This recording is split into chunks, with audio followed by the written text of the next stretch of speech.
everyone. I'm Allan and I'm a Solutions and Integrations Architect for FWD Group. This topic is all about API gateways, and to be more specific, it's all about Ocelot, and it's a .NET Core based gateway. And today I'll be sharing to you what are the use cases of an API gateway and some minor details and like a general overview of Ocelot. So I won't share like the code by code lines. So it's up for you to explore later at home. I'll give a lot of links of resources that you can use, and then I hope you find it useful. So yeah. So how many of you guys are familiar with this thing? So it's technically the International Space Station. So as a kid, I always admired the people who built the International Space Station, because if you think about how large it is, you'll end up wondering how did they build that thing. And then we had this cooler question where you'll ask, how did they fly the thing up there? So apparently what they did is that they had split this International Space Station into smaller pieces called modules, and then they distributed the construction of it across multiple countries. So the cooler thing about it is that the engineering teams that work on it didn't have to inform each other of how a certain module is built. They just talk about how to integrate this thing so that when they fly it up there, it's gonna work harmoniously. So I'd always been a fan of comparing the development and delivery of the International Space Station to software engineering. So in software engineering, we call this microservices. So most people that will start on jumping on working on microservices would expect it to be this simple. So I have several services which they think about as boxes, and then they line it up and they're done. But actually when you work on it, there's a lot of challenges that people will encounter with your architecture, especially the client-side applications. So some of the sample client-side issues are multiple retrieval and attack points. Since you split your application and APIs into smaller pieces, you now have several points of vulnerabilities and several points of retrieval. Like if you're a front-end developer, you need to deal with multiple APIs, domain names, and then of course you need to pay for all of those domain names and all the SSL certificates and the course. So how many of you guys encountered course issues when working on front-end applications? So it's pretty notorious, right? So just imagine if you have 13 services and you need to acquire course for all of this. It's nasty. And then you have this authentication hell. So since you enable your teams to work on independently on each bounded context, meaning a microservice team, we now have several opinions on how to build authentication systems. So we know that for developers, if they did not build it, it's not cool, right? So how do you synchronize and harmonize your authentication if you're working on a microservice ecosystem? So it's not all about the client-side issues that you have to face. You also have to deal with several inconsistencies and duplications within your backend system. So let's say that you have 3 teams at this context. So you have a products, you have orders, and the transactions team. So most of them will implement it on a language that they like, and then use different libraries. So how do you deal with these inconsistencies and with your cross-cutting concerns? What if one of my teams secured their servers and the rest did not? So how do I propagate this change throughout all of this? And to solve these issues, API gateways are introduced. So an API gateway is a piece of software that sits in front of your microservice ecosystem so that it can look like a single piece of application from the outside or consumer point of view. So most of the most popular question that I get is that a reverse proxy?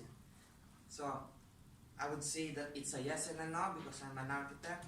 So it's yes because reverse proxy is one of the jobs of an API gateway, but there are a lot of things that you can do with an API gateway. So we call these things cross-cutting concerns. So meaning they are the implementations in your architecture that you want to govern and centralize, and you don't want any inconsistencies with them. So for example, is logging, caching, rate limiting, your authentication, your monitoring, tracing, and authorization. And like I said, you can centralize all your cross-cutting concerns in your API gateway.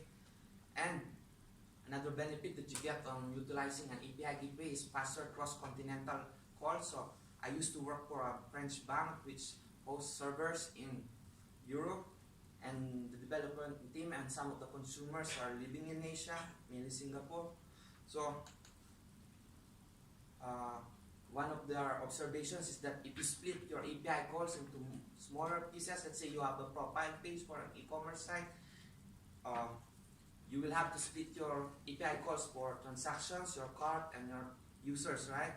And if you fetch all of this from a remote server, let's say it's Europe and you have a latency of 55 milliseconds, since you have 3 cores, you need to multiply this, and all of them should pass through Asia and Europe, and then multiply it. So in order for you to render your client-side application, you have to spend at least 165 milliseconds in this context. And with the gateway, you solve this issue by crossing the latency factor of Asia to Europe by once, and then you can like split your request at the gateway level, and then aggregate the response together and respond with your JSON. So an API gateway also enables you to perform public and private APIs. We all know that there are like limited endpoints that are really consumed by client-side applications. Some of your endpoints will be used by your background jobs or your daemon, your batch jobs. So these things are the ones that you don't want to expose, or some of the stuff that you're still working on. You don't want them, you won't want like public people to have access to them. So API gateway is a perfect approach to expose and hide some of your APIs. So this presentation is all about Ocelot API gateway. So it's designed for .NET Core development, and it's an ASP.NET Core add-on, meaning it's a pluggable gateway. There are like several types of API gateways. One of them is like a cloud-based gateway. So the main gateways for this platform are like AWS API gateway, Azure API management, and Google Cloud API gateways. Second one is like vendor-based API gateways, which is like APIG, Kong, MuleSoft, and there's a lot more. But what I like most about Ocelot is that it's an add-on to your existing ASP.NET Core project. So if you're a bank, it's perfect because you don't need to make some modifications in your ecosystem. You can just like deploy your Ocelot and then just like build your microservices with the Docker or with your cloud-based. We know banks don't like cloud-based development, right?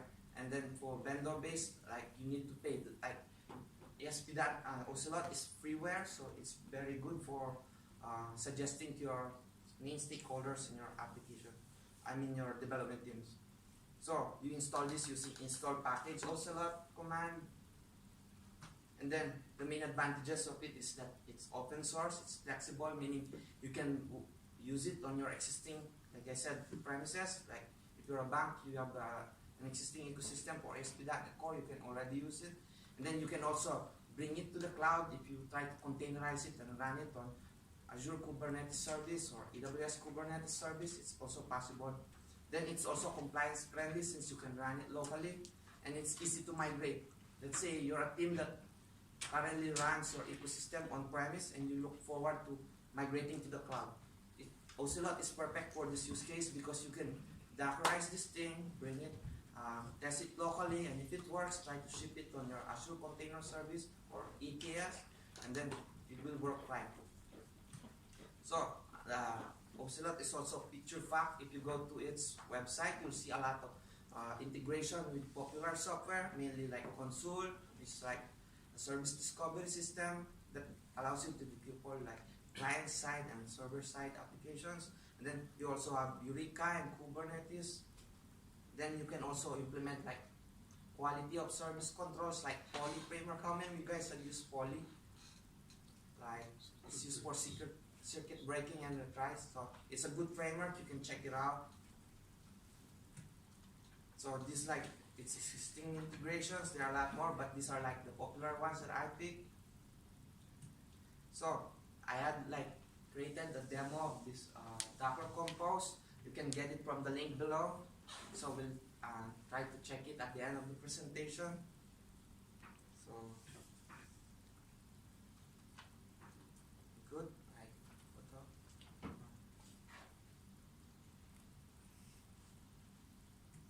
So of course, not everything comes with like just pros. Using Ocelot is also bringing some downsides compared to other API gateway types. So Ocelot has no enterprise support because it's a community software. If there's something broken, you need to go to that GitHub page and fix it for yourself. So it's a framework lock-in. So I said like earlier that it has its own pros when you want to do migration from on-prem to cloud. But then it's a framework lock-in. If you want to switch to API gateway from Amazon, it's another set of development that you have to pay. And then there's no API management. So most of like cloud-based gateways and vendor-based gateways are now brandishing their own API management tools, which is like very awesome because you don't need to worry about like exposing. And so let's go to the demonstrate. And by the way, I wrote like a series of articles, so now can you work with Ocelot? So you can locate them at pogs.net.com. The article series is called API Gateway in a nutshell. There are like 6 parts that you can use to learn and like test it on your own. I will add more articles if I get like more free time soon. And then you can also go to my GitHub page to access several gateway test cases. So I'm a guy that like specializes on API gateways. So there's like a repository here which like branches like several attempts for Ocelot testing. And then let's start. So the API set that I'm gonna showcase today looks like this in a general point of view. So it's like your Ocelot inside a container, a Docker container that aggregates like 3 background services, mainly products, users, and transactions. So earlier I start Docker Compose. So start like the project. Now we're gonna try to hit it using Postman. So I'm gonna hit the background service which lives in the URL in port 52790, and it's API products / /list. So I'm gonna hit a request to it. So I have aggregated this endpoint together with several downstream services called users endpoint and transactions. So if you look at the source code on how it looks like, the services inside containers are running on Node.js. So it's another advantage that you get when you're working on microservices. Each of your teams can pick the language that is appropriate for each use case of that context. Let's say you are like a team that specializes on payment. There are a lot of .NET and Java frameworks that you can use to consume Stripe and Zero. So maybe this is like the language of your choice. Maybe you are also performing some video encoding stuff that is like very specialized in Go and C#. So maybe you're a team that wants to pick that. So in my demo, I use like Node.js because I'm specialized in Node.js, but nothing personal about that. And then I aggregated them. So basically, the endpoint, which are like counterpart of controllers in C# looks like this in Node.js. So I had aggregated this inside my API gateway using an Ocelot JSON file, which is this one. So here's my gateway folder here. If you open it, oops, sorry. You'll see your Ocelot JSON in the root of the directory, and then you'll see which Docker container does it target using the host, and then I specify the port where the application runs, and then I call the downstream service. The upstream service here, which is API products list, and then I expose this to the gateway using the upstream path. And then let's try to hit again the same endpoint that I hit earlier using the gateway. So this is running on, please pay attention to the port. I'm gonna open the test for the gateway products. So it runs on 527934. If I hit it, it still responds the same. And just to showcase that it's really working with other containerized APIs. The rest of the streams are also getting hit. And if you check the headers, it's interesting because you'll see that it's powered by Express, and then my server is Kestrel. So this is like really weird, right? Because Kestrel is for .NET, and then I use some Express in the background. So that's it. So I hope you guys like pick up some minor stuff. If you have questions, I'm here to like answer.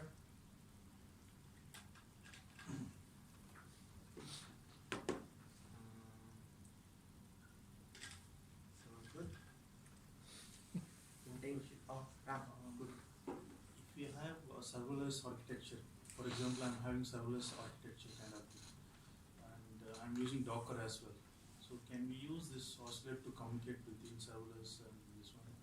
It's possible. So actually, this is a very good question. So last month I presented on API gateways, and I showcased another API gateway session, which brand this like AWS and Lambda Lambda functions. So it's here. So I'm sorry if I'm showing this in a Microsoft building, but yeah. So yeah, like Amazon is cool as well for .NET developers because they offer like .NET technology there. You can also try it, but I'm biased to Azure because I'm here in their building. So yeah, like one of the common questions, when do I use like Lambda functions and containers? Like serverless had like taken the lead on the recent era. So I think that it's good to use containers as background or downstream services if you're trying to migrate some legacy application that nobody in your team understands anymore, or you have some strong dependency within the environment of the application, let's say the APIs. Let's say there's some libraries that are highly coupled to .NET ecosystem, let's say barcode systems that you want to automate, like using robots, or maybe like POS systems that POS drivers that are like coupled to Windows ecosystem. This is like the perfect use case for your Docker containers. Otherwise, I would suggest for you guys to start using functions, because Lambda functions, serverless functions in general are like cost effective, especially for startup environments, and then you don't need to do like pre-engineering calculation of how much traffic do you want to accommodate, because if you use containers, you usually provision like background compute systems, which are like servers, which is like a downside. You pay for your containers even if there's no ongoing traffic. Let's say it's a Saturday or a holiday and they're like implementing a legal system, or maybe like lawyers love to take holidays during holidays and they don't process anything, right? If you're a law firm and you use like containers, it's a bad design for your architecture. But if you're a law firm and you use like Lambda functions and it's a like greenfield project that don't have like high coupling with the ecosystem or the Docker images, then it's good to use Lambda functions for those use cases. And then for this API gateway, Ocelot is also capable of coupling, aggregating containers and functions as long as you have the host, which is like what I specified earlier here. So you can specify a URL here instead, which is like quite cool. Do you have any load balancing function in this, or do you have to put that in front? This is a very good question. So since like your ASP.NET Core is running, Ocelot is an add-on to your existing ASP.NET Core, of course the load balancing strategy will be in front of the Ocelot. So if you want to scale, the good thing about like Ocelot is that I define all the downstream reroutes inside the JSON file, meaning it lives in memory and execution time, right? So the cool thing about it is that if I'm running this on a container that auto scales on Kubernetes clusters in Azure, it's okay, it's doable. As long as you have like something in front of it, maybe an ingress controller. Ocelot supports this ingress controller from Kubernetes, which is like very awesome. If you want to use like ELB from AWS or load balancer from Azure, it's also possible. And if you go to Ocelot site, this is actually like very good question. They have a diagram specifically to answer this question.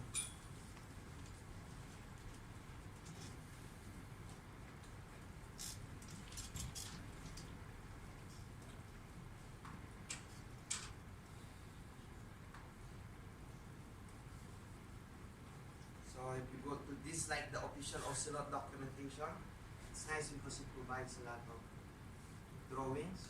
So I find Geeks love drawing, especially when it's related to architecture.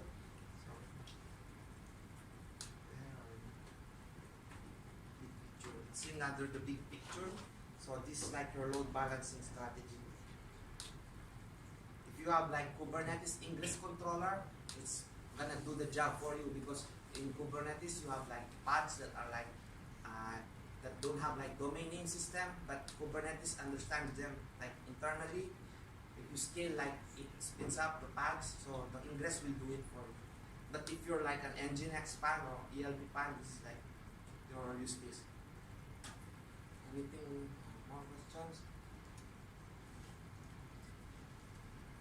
Good.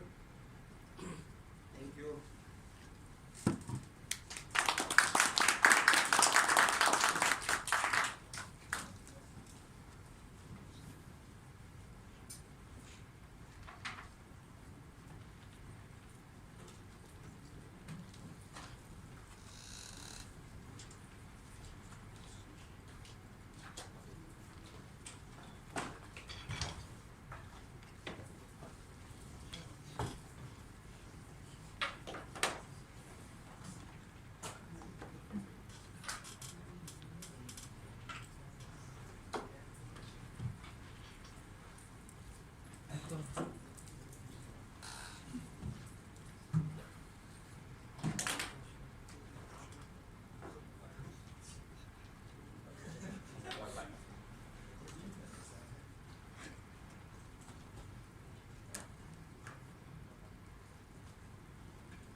Is a Wi-Fi code, MS event 027 CI.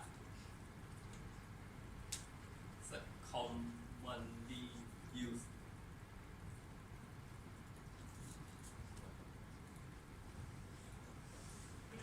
Okay, originally I got Eng Teong.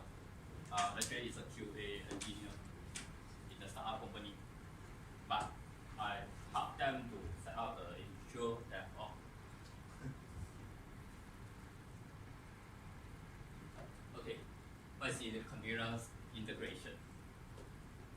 Continuous integration is a process automating it and testing a code every time when the team members commit changes to a version control. It encourages developers to share their code and unit tests by merging their changes into shared version control repository after every small task completes. But the 4 key elements for success this implementation: version control. Maybe some of developers don't care about what is that. I will just use only Why? But actually, you really need to know that. For version control, it manages your source code over time. Package, for example, Git Apache Subversions, Team Foundation version control, package management system, like a new cat, you can install and install, manage a software package. Continuous integration, that's main point for today. Azure DevOps, TeamCity, Jenkins. It's merge all developer working copies to share your main line several times a day. Automated build process. Apache and Integratin. The main purpose to create a software build including the packaging and running, automating tests. For the benefit of those we use, right, those key elements or tools, the most important is a rapid feedback code quality, because possibly some of the developers did not write test unit testing. Although previously I also very hate unit testing, I very don't like that. But some of the developers are very consistent. Okay, I commit my code, I guarantee won't affect others. Then after that, commit something, you break other part of code. Then you will know almost immediately for a build unit test through outer metrics. If successful integration happening across the team, developer is also going to know their code can change, break something into another team, and draw up bugs, including merge, which allow organization to deliver in very fast cascade. It also enables tracking metrics, access to code quality times, such as unit test pass rate. But we are developer, we know how to cheat to pass the unit test also. I last time we can really do like this. You don't like whatever check code coverage trade and code analysis. It can be used to provide information whatever has been changed within build for traceability benefits, as well as introducing evidence of what teams have a global view and a view result. Okay, this one for build number formatting inside DevOps. For example, I will show you a demo. This example for the build options. We are configured in the ASP.NET web application build template. In this case, today it's showing is a YYYMMDD. And for the build status, right, while we have been manually queuing each build, you will see next meetup that will can automatically trigger. This is a key capability required for continuous integrations, but there are times might not want the build to run, even if it triggers. This can be controlled while these settings. Note, you can use pause, queue a new build, but do not start. And the same time you have authorizations. The authorization scope is determining whether your build job is limited, accessing resources in the cloud in the current process, or can access resources others process in the project collection. And the batch, the process is so green. There's most some of the developer showing you GitHub with success. But now I'm going to demo.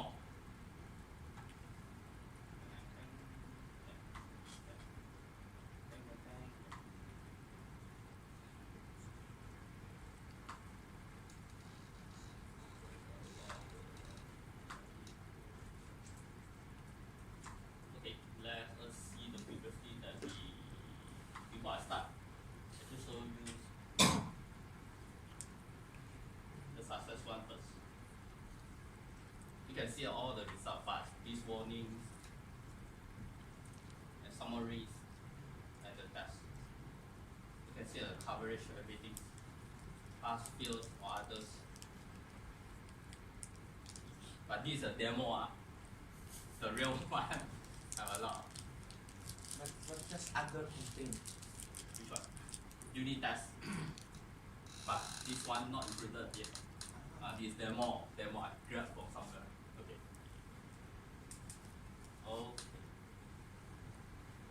Okay. First we go to build and build a new build pipeline. Then I only use class 6 editors. Then this one, because we use it on Azure report.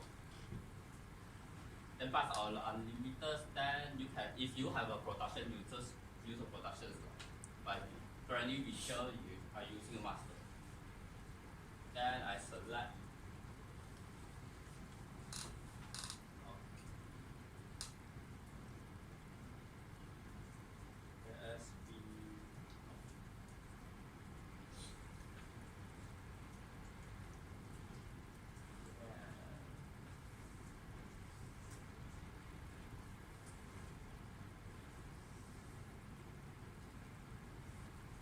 Then you can see a lot of fast unlimited you can host it in the VS2017. Be careful of the due to a VS2017 that some of us is very we don't have like install game. Just scroll one eyes next. No.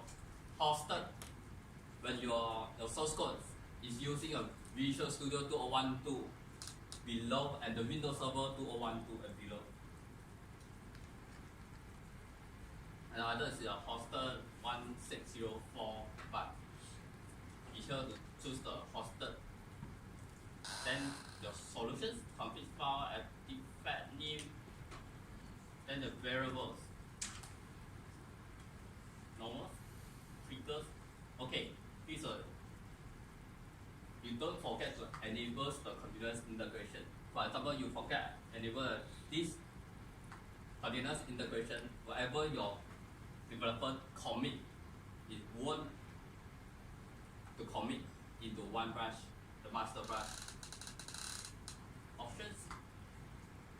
Here you can see a build numbers, you can pause, disable, whatever. Then after you have see a actual bash whether succeeds or not. Retention history. Then after that, I save and kill. Okay. Then after that, whatever command you want to write, leave it empty also can. Then save and kill. Then you go to this one. Waiting. It feels it very fast. Within 3 minutes, they will tell you it feels early. They won't continue.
Then I can go to a post. I go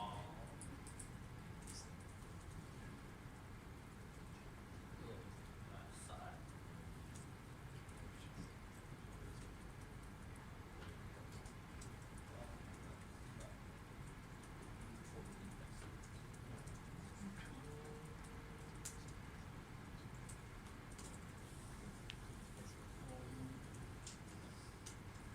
Then I type.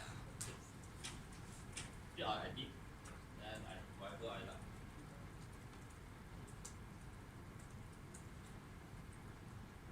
The main page and commit.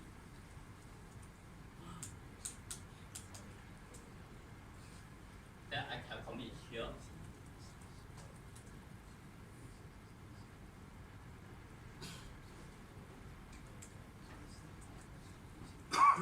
Things will try that.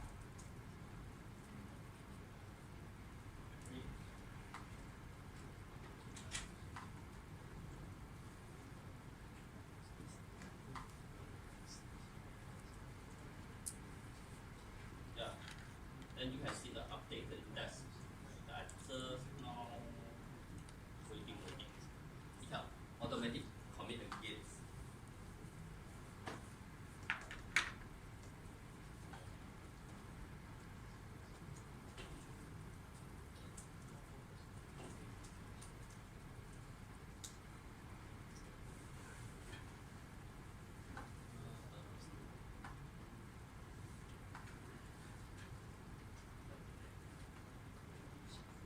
Starting to run.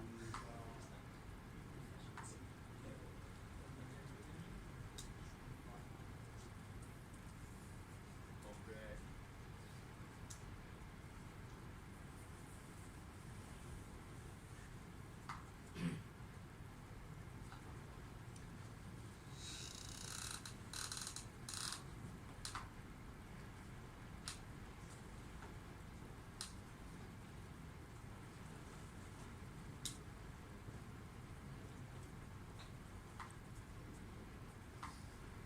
Okay. But you wait. When waiting, you all have any questions? Can ask me. Yeah. You normally still run the whole build locally and yeah. test before you deploy to Git, right? Alright. Because this would be very slow if you Very do it slow. live. Every line will change. But it's a good right. It's double One- check. Yeah, they will check. But once if your production right, for example, we have a dev environment, other users like other developers accessing the website, but it won't conflict or either it show connect string or stop or show any errors during their using. They are also don't know that at the back end we running this kind of things. So I have three environments. In my project I have three environments. Yeah. Development, Development, and UAT, and production. development. Yeah.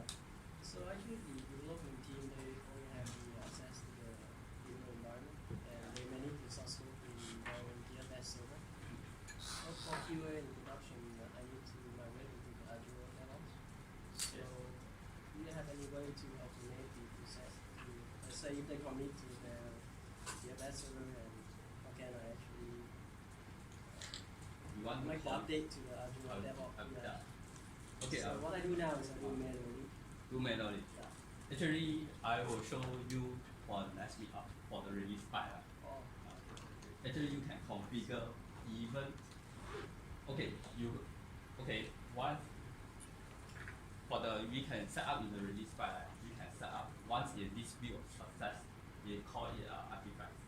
Artifact. Then after that, you create another package. We have a development. Okay, this one is important. Whatever your developer is commit everything, you automatically direct go there. Okay, once then we have approval.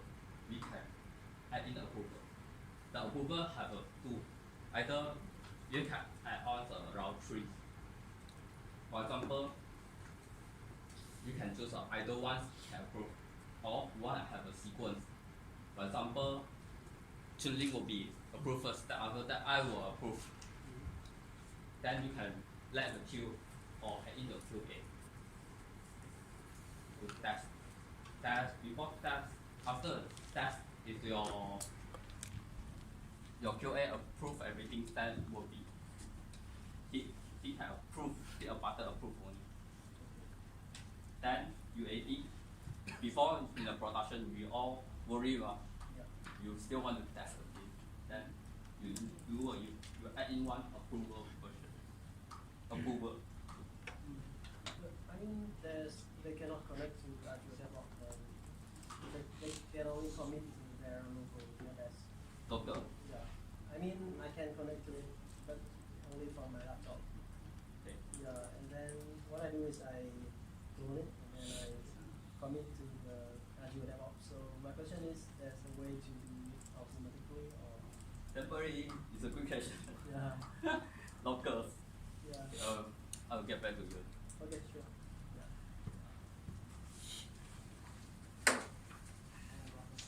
Yeah. So let's say I have like 7 repositories, like separate services. Seven. 7, yeah. And I want to like synchronize the release of all of those. Let's say all of them have their own sets of approval process. Like one team owns the first repo, second one is from the other team. How do I release them all together? Release them all together in production.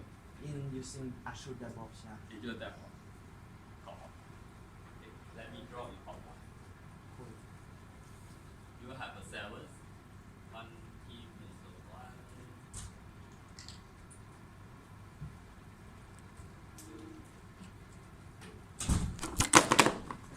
Oops.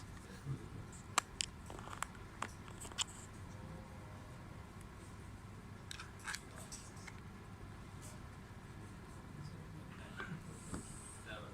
Okay, you have a 7 teams. Yeah, Alright. 7. 7 teams. Or let's say 3, just for the sake of ease of Okay, example. Then, more information. One to back. Yeah, let's say that they have separate release approvals. 7 release approval. I mean, Wow. separate. Separate. Okay, Yeah. separate. So each of the repositories are owned by different teams, but it's a single application. Hmm. So how do I like synchronize this and use Azure DevOps to release it in like one click or maybe some sort of trigger? Okay, let me bet here 3 Yes. repositories.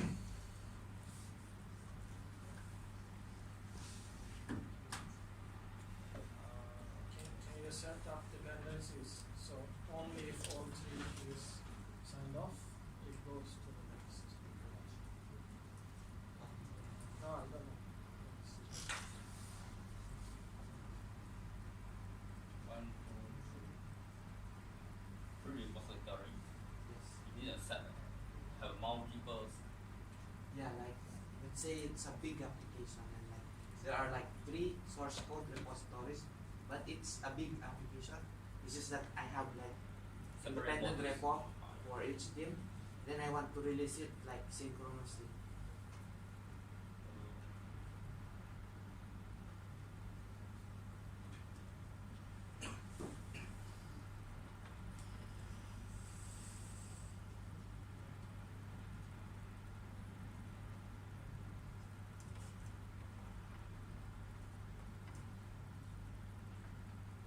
All under a dev environment, right? Yes.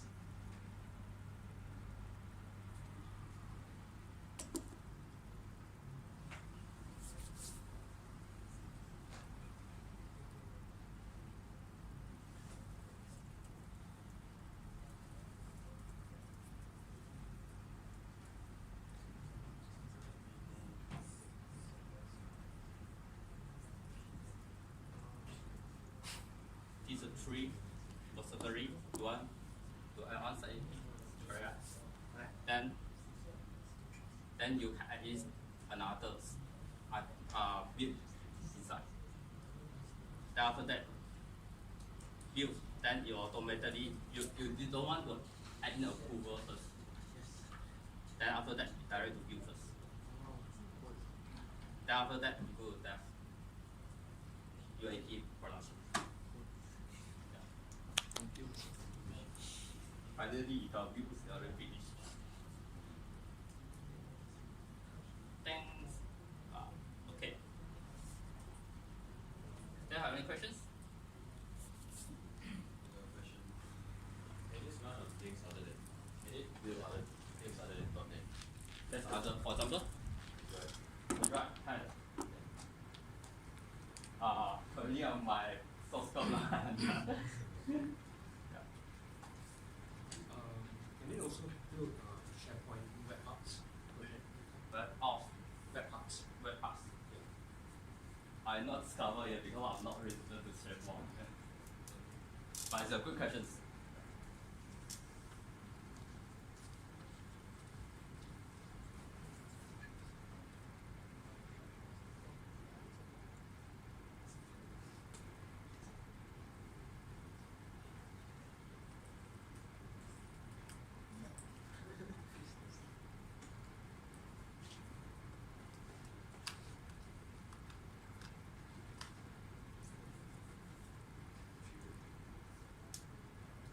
Yes, just now. Okay.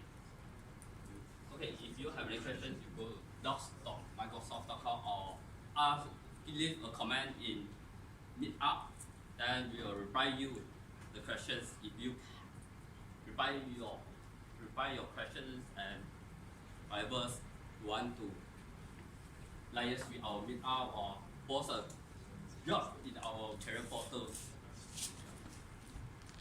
That's all for my presentations. Now let's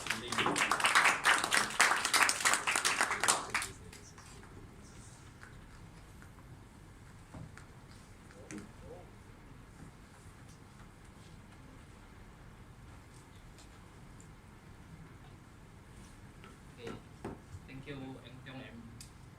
thank you, Eng Teong and Pogs, for the interesting topics.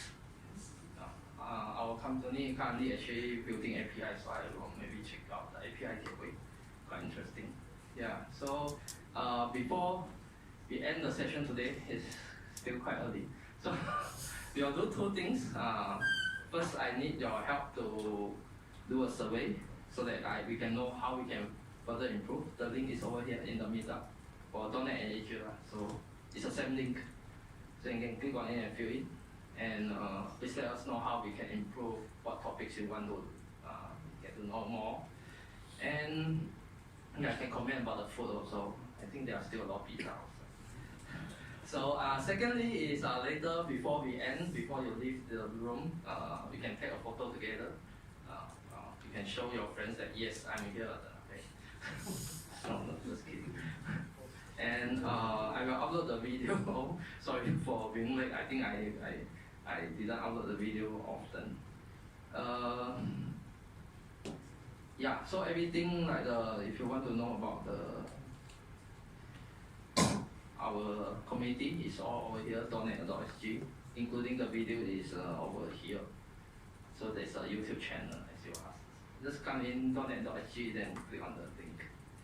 Then you can see all the YouTube videos of the recordings. Basically, it is until 2018, 2091 I'm still doing. It will be more exciting. I will share next time. There's one question about whether the Azure DevOps pipeline can be used for Android. I can, because Eng Teong do for my team's Android project, so cannot. So, but we can't show our office work here. Okay. But there's another thing that I can show is that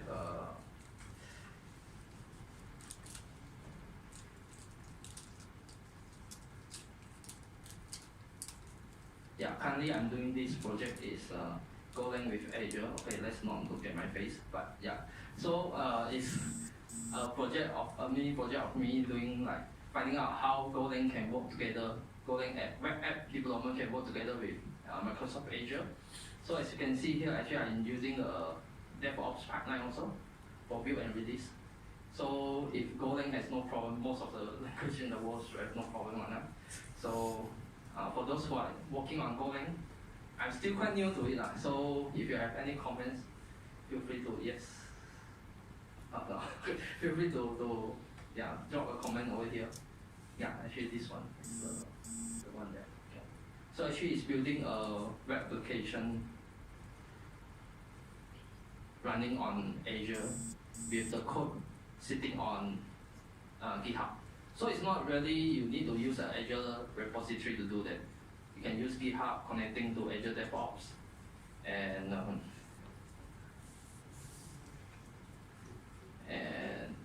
you will get deployed automatically.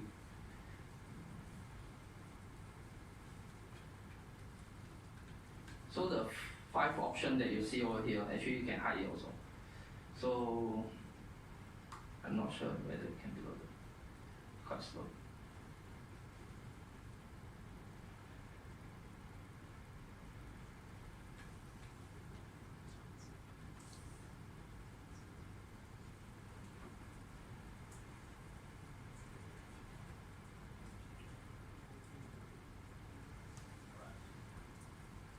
So this is something that so if you are interested in finding out how Golang is built, actually I wrote there. It's very simple. It's using the YAML file. So everything like unit testing, all that. Okay, you can read the post. Everything like unit testing, deployment, all that are using YAML for build and release. And let me see what kind of connection. Yeah, so I only have 3 options here because I'm connecting to GitHub. And yeah, that's also Azure DevOps can do not just C# ASP.NET Core, but actually Golang can also. But there's a problem that troubles me a lot. I'm not sure how do you do database migration in Azure build. Yeah. So if anyone know before I figure out, you can drop a message here. So next time I will treat you a copy. So you drop a message here, then next time you come here and tell me that's you, I buy you a copy. About how we can do data migration, the EF call, Entity Framework call in Azure pipeline, so that when we build, we don't need to worry about the database.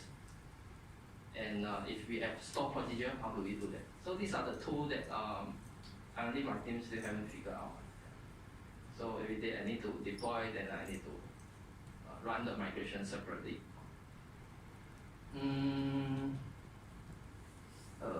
There's anything? I left a comment as well for the link presentation and like the demo. Oh yes, thank you. So I think the presentation was already uploaded there. Yes. Okay. So let's end for today. And let's take a photo. Thank you very much. Thank you for your time today.